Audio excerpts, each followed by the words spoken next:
கூடிய லோக்சபா தேர்தலில் எந்த சின்னத்தில் போட்டியிடுவது என லேசான குழப்பம் பன்னீர்செல்வத்துக்கு இருந்தாலும் தன்னுடைய ஆதரவாளர்களின் தீர்க்கமான முடிவுக்கு பின் தாமரை சின்னத்தில் போட்டி இல்லை என உறுதியான மனநிலைக்கு வந்திருக்கிறார்.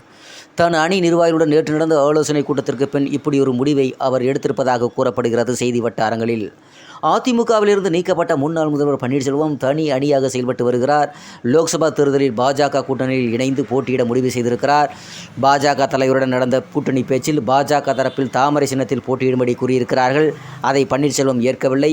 கட்சியினருடன் ஆலோசித்து முடிவெடுப்பதாக பன்னீர்செல்வம் தெரிவித்திருந்தார். இதையடுத்து நேற்று அவர் தலைமையில் சென்னை தனியார் ஹோட்டலில் ஆலோசனை கூட்டம் நடந்தது. கூட்டத்தில் நடந்த நிகழ்வு குறித்து பன்னீர்செல்வம் ஆதரவாளர்கள் கூறியதாவது: தேனி அல்லது ராமநாதபுரம், மதுரை, திருச்சி, தஞ்சாவூர், ஆரணி தொகுதியை பாஜகவிடம் கேட்டு பெற முடிவு செய்திருக்கிற நிலையில் போட்டியிட தேர்வு செய்யப்பட்டவர்கள் பாஜகவின் தாமரை சின்னத்தில் நிற்போம் என கூற அதை மற்றவர்கள் ஏற்கவில்லை.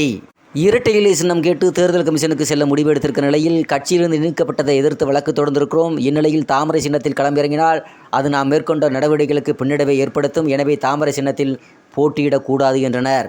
தேர்தலில் போட்டியிட விரும்பியவர்கள் இரட்டை இலை கிடைத்தால் பிரச்சனை இல்லை, இல்லையெனில் சுயேட்சை சின்னத்தில் வெற்றி பெறுவது மிகவும் சிரமம். எனவே தாமரை சின்னத்தில் பன்னீர்செல்வம் ஆதரவு பெற்ற வேட்பாளர் என அறிவித்து நிற்போம், வெற்றி பெறுவோம். சுயேட்சை சின்னம் எனில் பாஜக கூட்டணிக்கு ஆதரவு தெரிவித்துவிட்டு தேர்தலில் போட்டியிடாமல் இருப்போம் என்றார். இது தொடர்பாக காரசார விவாதம் நடந்தது. இறுதியாக இரட்டை இலை கேட்டு தேர்தல் கமிஷனில் விண்ணப்பிப்போம் என முடிவெடுக்கப்பட்டது.